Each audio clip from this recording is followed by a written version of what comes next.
am 80 years old. It is time to be bold. I am too old to lie. I am not afraid to die. It is time to tell you why we had to try. I am the last of the original coup plotters of January 15, 1966, with Major Chukwuma Kaduna Nzogu. I knew Nzogu well. We went to school together. We trained together. We trained at Sandhurst Military Academy, UK. We lived together. Nzogu was our first head of military intelligence and uncovered terrible plans to wreak havoc across the country. We organized a group of progressive military officers to carry out a coup on 15 January 1966 to stop a jihad and bring sanity to Nigeria, steeped in nepotism, corruption, and mass murders. The government of Tafawa Balewa, controlled by the Premier of Northern Nigeria, Ahmadu Bello, were using us in the army to repress the Middle Belt and Western Nigeria. Houses and cars were burnt. Thousands were killed. There were 9 of us that planned the January 15th revolution. Majors Nzogu, Anuforo, Ifajuna, Ademoyega, Chukwuka, Okafo, Onwachogbu, and Obienu, and myself.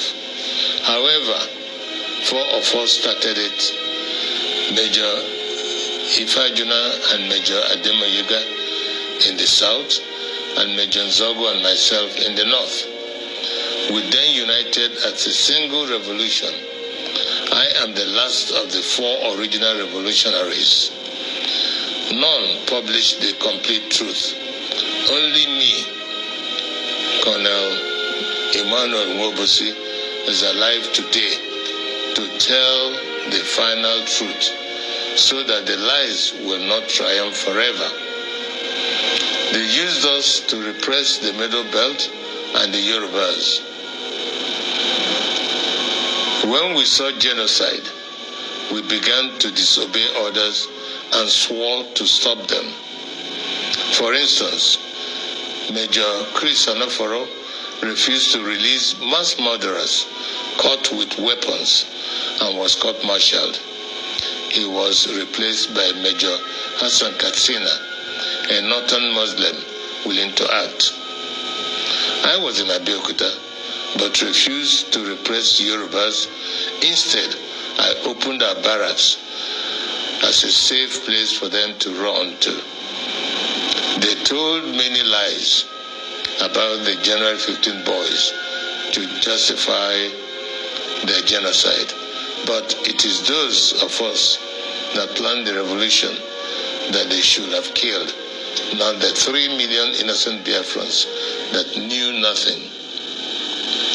For years, I kept quiet, blaming myself and wondering whether at 27 I was too radical, that my actions led to the death of millions. Today, the same evil in 1966 is being unleashed. As I watch, my sense of guilt has vanished because we were not the evil. We were trying to stop the evil. That evil is radical Islamism. I have decided to speak out and warn the world of the impending disaster if we do not stop it. Each time radical Muslims plan a jihad in their religious mission to conquer the world, they will fail. But in the attempt, thousands and even millions will die. That happened to us in Biafra. At this point, let me differentiate between peaceful, law-abiding Muslims and radical Muslims who want to kill others, to force their religion on them. The problem is that wherever peaceful Muslims are, there are some radical Muslims amongst them.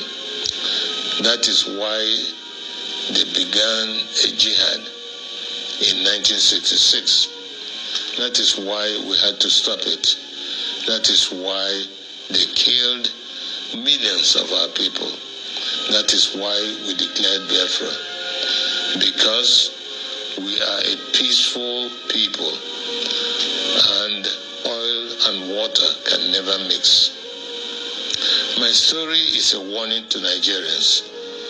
For years, I was prevented from speaking the truth by exile, prison, harassment, poverty, surveillance, and death threats held over many of the actors like Ojukwu, Zik, Awolowo, Ibiam, and the January 15 boys that survived.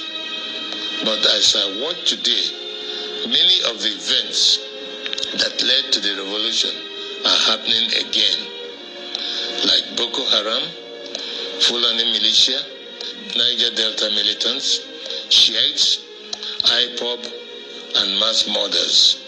Some people think we acted wrongly in carrying out the January 15th revolution, but they may not be fully aware of the realities then. We were trained by the British to be patriotic, to give the ultimate sacrifice for Nigeria, and to stop anyone acting against the nation. Instead of our leaders using us to defend Nigeria, they were using us to suppress the citizens. We decided to arrest them for their atrocities because no one was willing to act. Sell your gift card on eBay. Steam. Not Zik, the president, who was powerless, not Ironsi, the head of state of the army, who was a conservative. There were many reasons why we had to act. One, to stop the killings in Yoruba land and the Middle Belt by NPC, the ruling party. Two, to stop the invasion of Yoruba land on 17 January 1966. Three, to correct the massive rigging of the 1964 elections. Four, to free Awolowo from prison and make him the prime minister. Five, to stop the terrible corruption, nepotism, and regionalism of the NPC, the ruling party. Five, to stop Ahmadu Bello's planned jihad. It was good that we acted to save the Yoruba and the Middle Belt people, and we thought that was enough to stop the jihad. We could not foresee that they will massively attack innocent Igbos. Blame those who decided to massacre our people for their evil. Today, we are fighting Buhari. He is killing Shiite Muslims and IPOB members. With the benefit of hindsight, we can see other ways of dealing with such evil. But for us in 1966, we just wanted to save the people from massacre. I wish to congratulate Nnamdi Kanu and IPOB for the good work they are doing to free our people from Nigeria and radical Islamism. Many of our people do not understand how vast IPOB is as an organization and the quality of the people that run it. On arrival in Israel, I started meeting high-quality professionals, and I was amazed. I don't know how IPOB united power professionals abroad, power traders at home, and ordinary people from market women to even riff-raff all under one IPOP family with worldwide radio and television. Every Igbo and Biafran should be proud of them.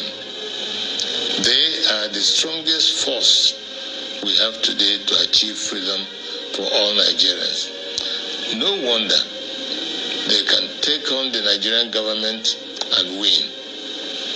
However, it is money that makes things work. I shall donate 10% of all the profits of my new book to IPOP. It is my tithe to freedom. Tithing is God's tax to raise money. All right, wonderful people, welcome back to this wonderful channel where we'll bring you back-to-back updates and information as it is hot. I say good morning to you, good afternoon, good evening, all of us of freedom, all over the world, depending on your time and where you are listening to us from. I say shout out to each and every one of you for all your support for this our channel. Without you now, we no go day. This is weekend. I say happy weekend. It's Saturday morning, and here, right here where I am, sending you this broadcast. The weather is cozy and calm, and it's that kind of weather for two. He don't shall. Before I go enter the matter where we say Academy come here today.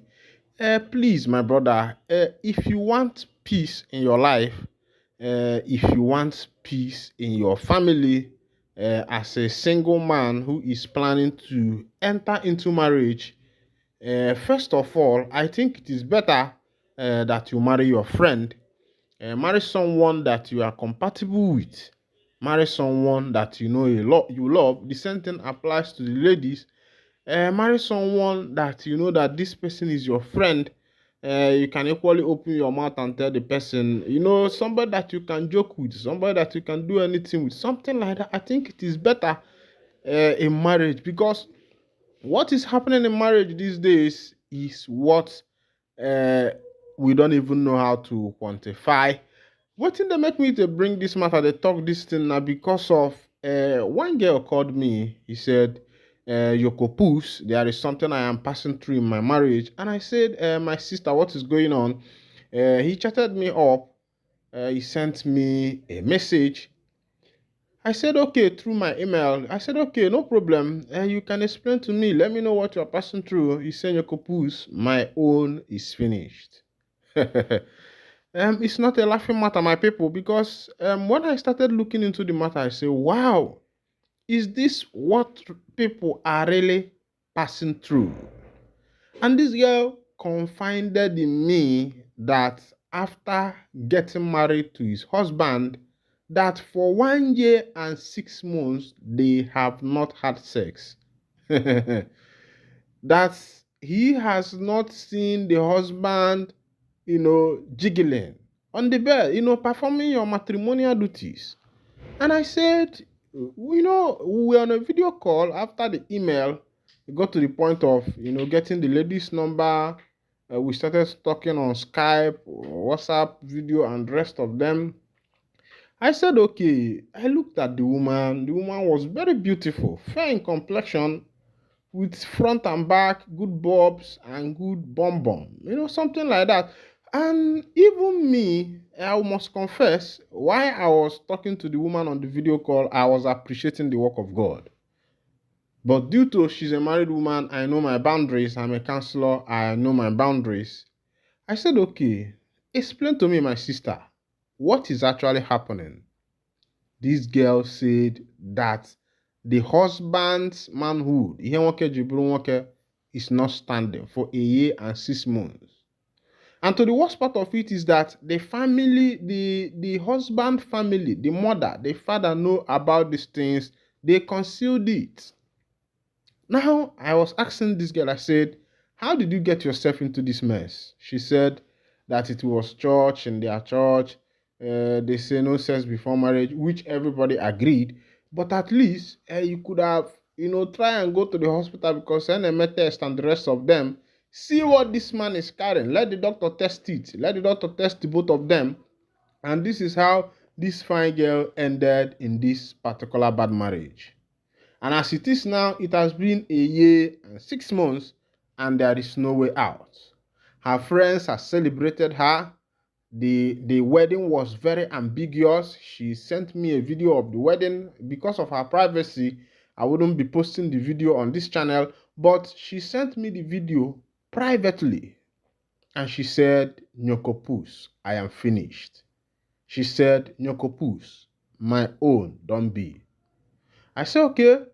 Now, there are big expectations from her family because she's coming from a well-meaning family, a family whereby, after they believe that you get married, you don't divorce, it is for better, for worse, whatever you see, you take. If you see bad, you start praying to God for God to change the condition. If you see good, you thank God.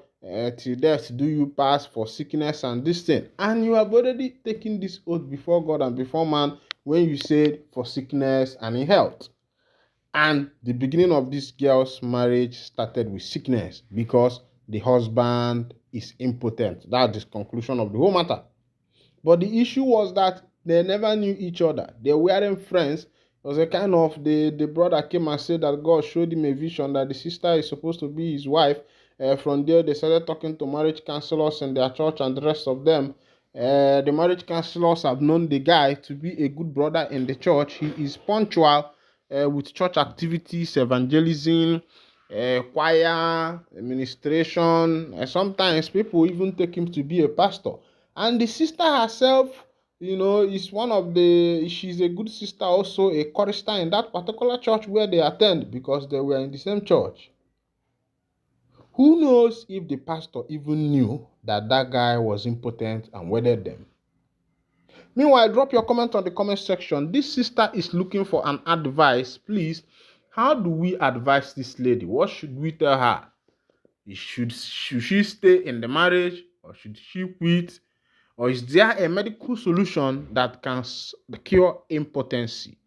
Not that the guy is impotent. The kind of impotence we are talking about is that the engine is not even starting. The manhood is not manhooding. It's not manhooding. Is the thing is just pele. When you keep wrapper on the bed, the wrapper will be there. That's how the man thing is. According to what the lady told me. Now, what is the advice? What advice should we give to this particular lady? Please, in case you have an advice, just drop it on the comment section. And if you want my number direct to talk